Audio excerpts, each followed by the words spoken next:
Bună dimineața, unde credeți că sunt? La Sfântul Gheorghe, la Cilo, la Skin Clinic. Bună dimineața, Cilo, bună dimineața! Bună dimineața tuturor! Am venit aici să vă arătăm un super aparat. Ia uitați-l! Ce face Cilo aparatul? Da, Nicoleta, acest aparat este aparatul CFU, o Da. tehnologie care folosește ultrasunete focalizate de înaltă intensitate. Acest aparat, efectiv, ne ajute să stimulează producția de colagen nou. Este un tratament care ne oferă lifting natural, piele fermă, contur facial definit.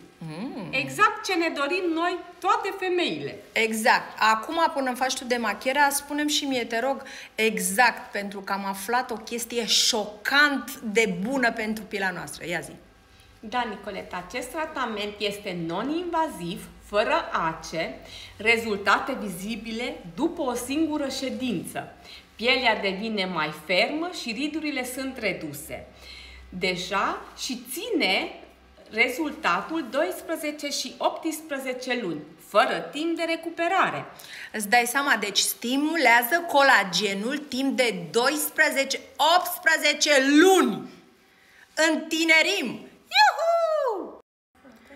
Acum Cilo mă dă cu gel. Știți cât durează toată procedura asta? 15 minute. Deci genial. Deci fiți atente. Tratamentul ăsta poate înlocui liftingul facial. Deci fără bisturiu. Fai, ce tare!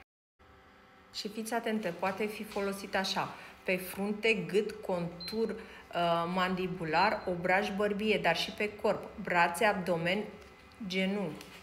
Deci, practic, cine are probleme cu brațele, știți că în partea aia, tricepsul ăla se face așa, ca niște valuri. Când vrei să zici și tu la revedere, se scutură așa și faci o singură ședință din asta și tu îți mai flencă-ne tricepsul. Păi, ce tare! Deci, Cilo, eu astăzi nu plec până nu faci și brațele și fața. Fii atentă! 15 minute. Față, 15 minute la brațe. Vă așteptăm și pe voi.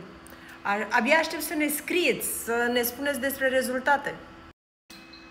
Și cam așa arată tratamentul. Tâc, ciupește un pic. 15 minute. Și o să fim super tari.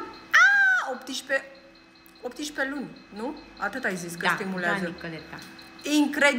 Incredibil. Abia aștept să văd rezultatele. Prima mea ședință. Cred că mai fac una.